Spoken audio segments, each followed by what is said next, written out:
7:45 here on the dot on this Friday morning wake-up call. Now it's time for Friday with the Fuzz, so I'll hand it over to Mr. Michael Greene. Thank you, Derek. In studio with us today. It's been a couple weeks, but we weren't on, so you weren't here either. But we've got Elgin's Chief of Police, Jeff Swoboda. Thanks for joining us, Jeff. Thanks for having me. Yes, we did not have a show because of me. It was no, you guys had other things. Our big marathon going on last Friday. Got to pay the bills and everything, right? Yeah, exactly. So with it having been a few weeks, there's some stuff that we kind of culled through and decided, what was still, stuff that really needed to be discussed and, what was going on. But, starting out this morning, big delays, big traffic incidents, which appear to be all cleared now, yes? Yes, the tracks are clear, so... There was a train incident. Yeah, train hit a truck and...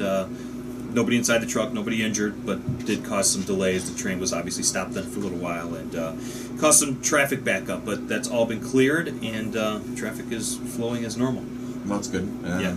Interesting, no one in the truck, but found the person or did not? And maybe you don't even know yet. Yeah, I don't even know if they got out or what the circumstances were.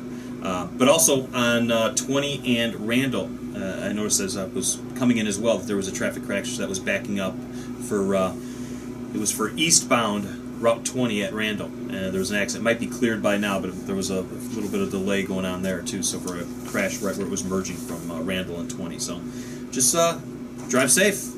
We perfect segue. A couple of Saturdays ago, I think it'll be 2 weeks tomorrow, but. Middle of the afternoon, Randall Road, big accident. Apparently, a car crossed the center line. I think it was last Saturday. Yeah, was it last Saturday or 2 Saturdays? Yeah, I think last Saturday. Yeah. But evidently involved a fatality. Yeah. Right?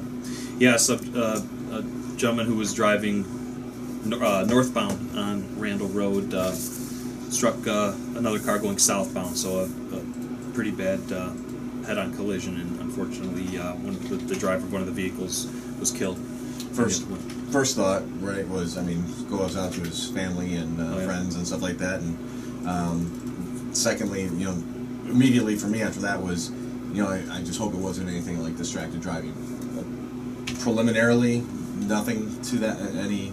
I don't have any facts on that. I know our investigators always look at that, look at phones, also what else is going on. I know there's a variety of things that can happen, with that. But yeah, somebody that goes over the road, over a center lane, it's one of the things initially that we do check out. I don't have any follow-up on it as to what that determined though. It's amazing. I know you guys have posted videos on your Facebook page before about, distracted driving. Not that this was, just to then close that segue now, and go into the next one is, how far you travel in so little time.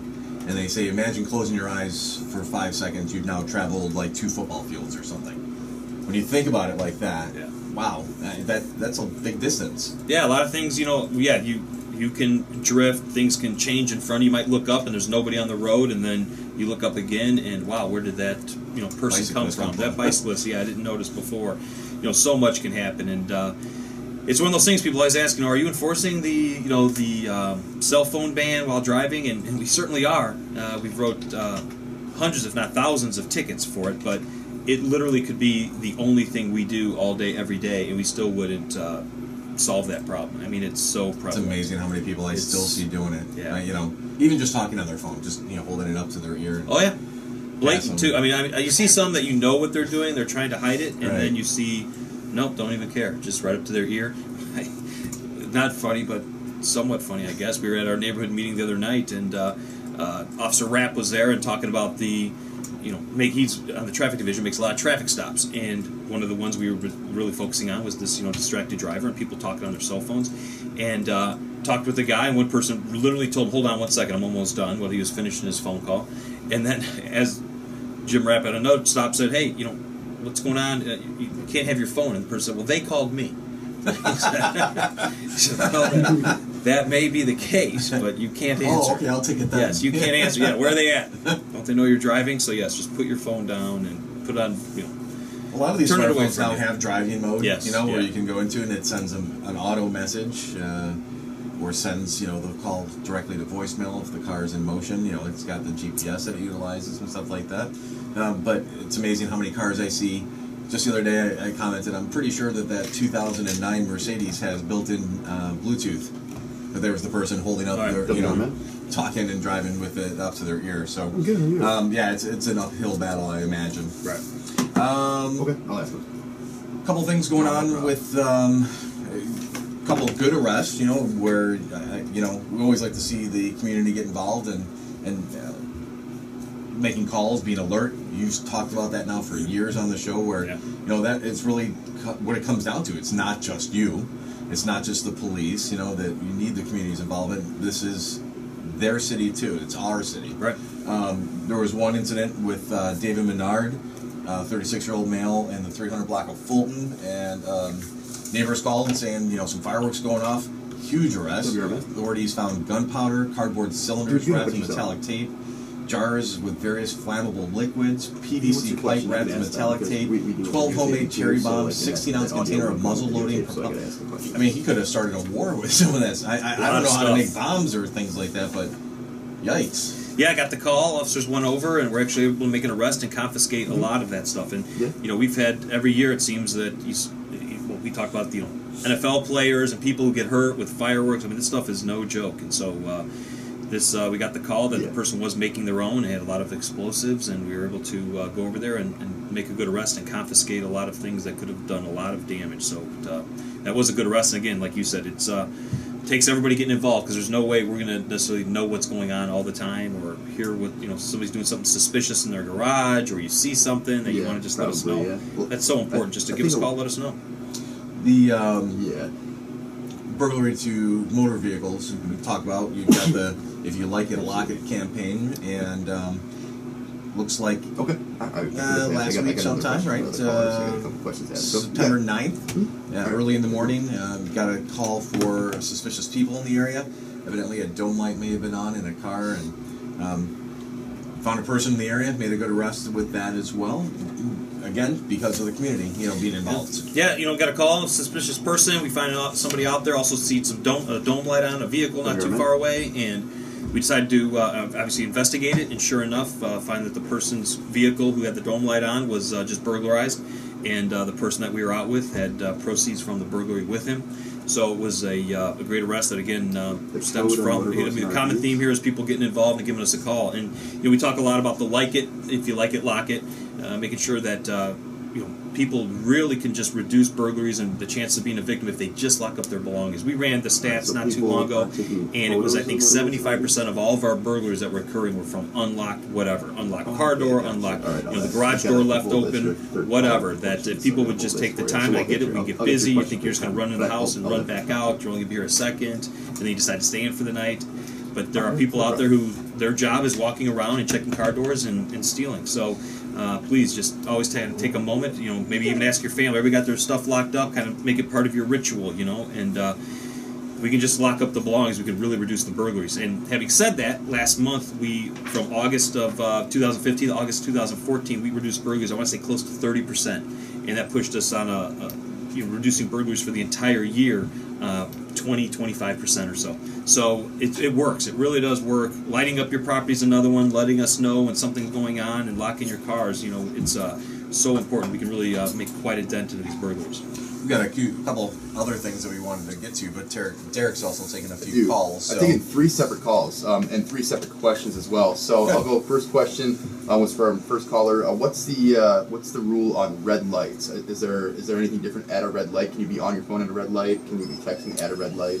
No, and I don't want to give anybody. But another side of that is there are some vehicles that go into parks. So the law talks about making sure your car is parked and.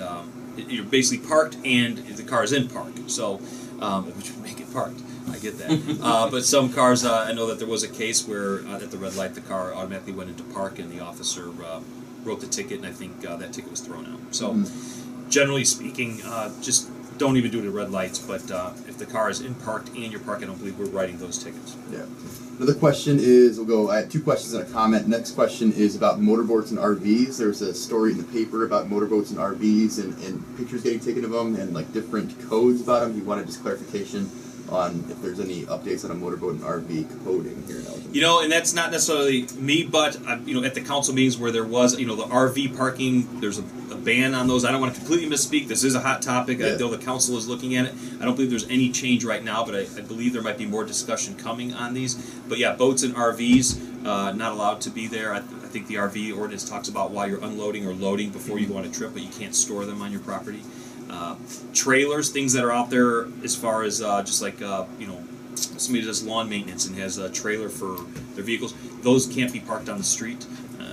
The ordinance really says that any vehicle that can't be driven by its own power can't be parked out there. So there's a lot of different ones. If there's a question, you can call 311, and if you say, I'm not sure that this vehicle is legal, the code enforcement officer can go out and check it out. All right, excellent. And then one comment from a caller who travels frequently on the Elgin Expressway. It's on construction. He goes about 50, 55, but he says everybody goes faster than him, and he feels like he is a hazard. Should he keep going at that rate of speed when everybody's going faster? Or should he? It's in a construction zone, or should he increase his rate of speed? And No, he should. Yeah. He should stay within the speed limit, and the others that are going fast should slow down. But yeah, don't go with the flow. That is a common thing when we make a traffic stop. Yeah. I was just going with the same speed limit as everybody else.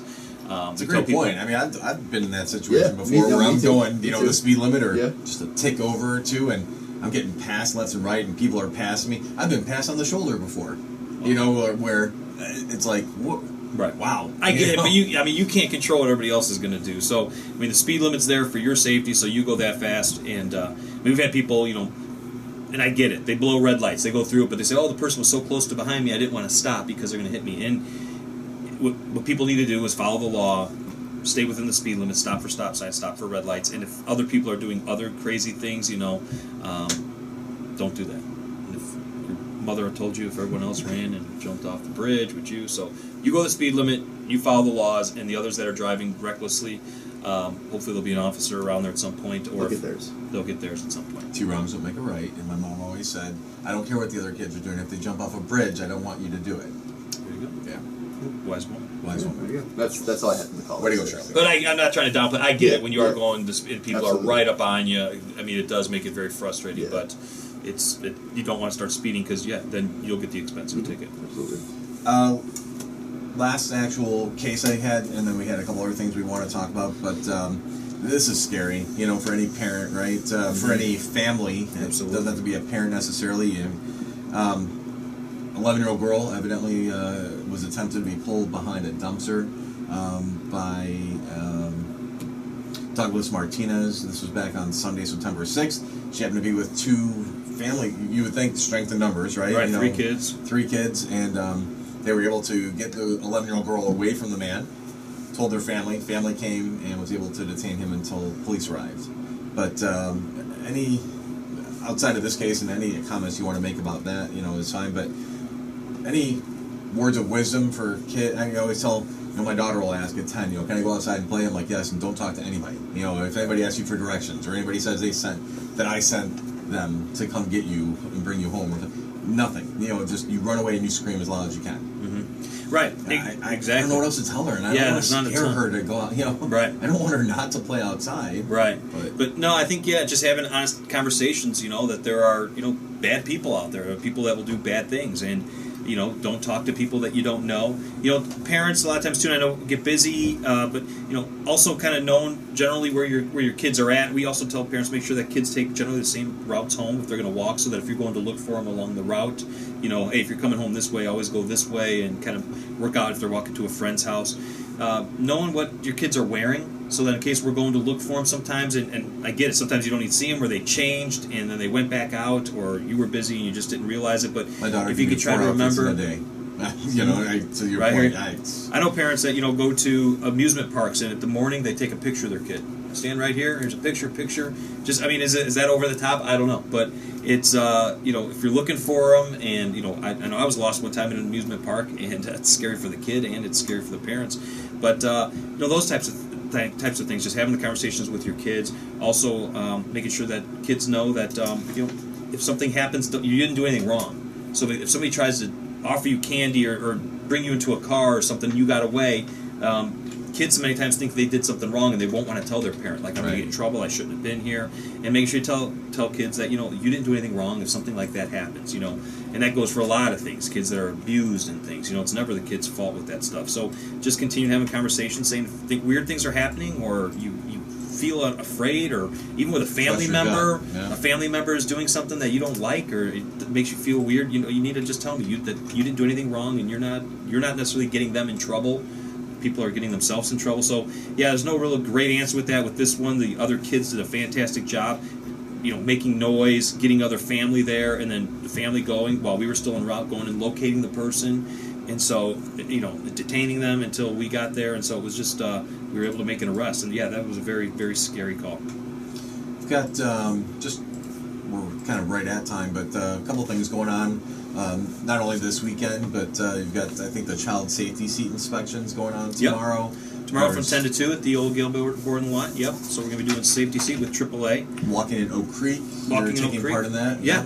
Yeah, Commander Lally's got that, and that's kind of won't explain it too much with what's going on because it's all on our Facebook page. But just so important, it's about a community that really came together after a shooting at a Sikh temple where somebody came in and shot many of the members, and really how the community responded and worked together, and the police department. It was just a tragic event, but really a kind of a inspiring story as the community kind of came together. And so they're going to talk about that, watch that documentary, and so that's coming up as well. And so we want people to attend that. AT&T iDrive, don't ever forget if you're ever with a company that does a lot of driving. We started this iDrive program. Again, Commander Lally started this iDrive program, which is what to look for if you're out and about. And we talked with U46 and school bus drivers. What we're looking for if you see something suspicious, who to call, when to call, what we need for you to be a good witness.